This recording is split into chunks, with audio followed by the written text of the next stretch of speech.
भारत से विवाद के बीच पहले मालदीव ने चीन का साथ थामा और फिर तुर्की से ड्रोन खरीदी, मगर ऐसा करके मालदीव बुरी तरह फंस चुका है, क्योंकि मालदीव की मुख्य विपक्षी पार्टी एमडीपी ने राष्ट्रपति मुइज़ू की सरकार पर बहुत गंभीर आरोप लगाए हैं। एमडीपी का कहना है कि तुर्की की कंपनी बायरेक्टर के साथ ये सैन्य ड्रोन समझौता बहुत हड़बड़ी में किया गया और ये समझौता संदेह से भरा हुआ है।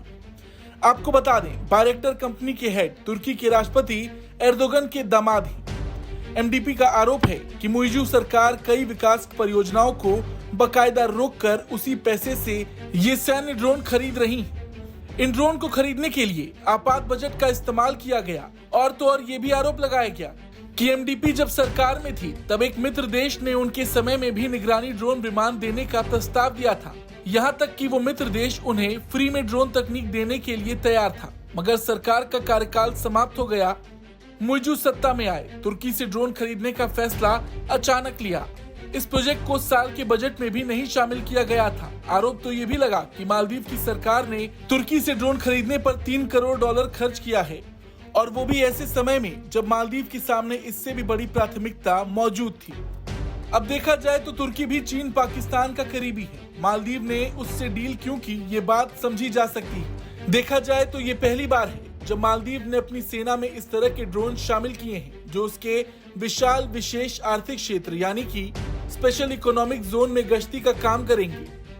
वहीं मालदीव ने इससे कुछ दिन पहले ही चीन से मुफ्त में गैर घातक हथियार के लिए एक रक्षा समझौते पर हस्ताक्षर किया था। वहीं अगर ड्रोन की बात करें तो मालदीव में ऐसा कहा जा रहा कि देश के समुद्री क्षेत्र में गश्ती के खातिर ड्रोन खरीदने के लिए वर्तमान सरकार ने तुर्की की कंपनी के साथ डील की थी। इसके बाद अब पहली बार मालदीव में सैन्य ड्रोन लगाए गए हैं। ड्रोन 3 मार्च को मालदीव पहुंचाए गए थे।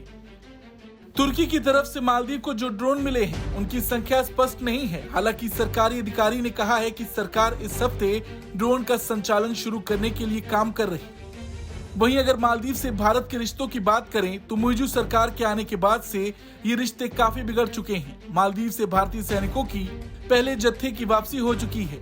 हालांकि मुइज़ू शुरू से ही मालदीव में मौजूद भारतीय सैनिकों की वापसी की बात कहते आए हैं। दोनों देशों के बीच हुई बातचीत में तय हुआ था कि 2 बारी में सैनिक को वापस भेजा जाएगा। पहला बैच 10 मार्च और बाकी के सैनिक 10 मई तक वापस आएंगे। इन सैनिकों की जगह भारत के टेक्निकल एक्सपर्ट्स मालदीव जाएंगे जो हेलीकॉप्टर और एयरक्राफ्ट का संचालन करेंगे। अब अगर देखा जाए तो एक तरफ भारतीय सैनिकों की मालदीव से वापसी हो रही और दूसरी तरफ मालदीव चीन, तुर्की जैसे देशों से अपने संबंध बढ़ा रहा। कुल मिलाकर अगर देखा जाए तो मुइज़ू सरकार चीन के समर्थक हैं और वो अब नजर भी आने लगा है। इस खबर को लेकर आपका क्या कुछ कहना है, कमेंट करके जरूर बताएं। ब्यूरो रिपोर्ट, भारत तक।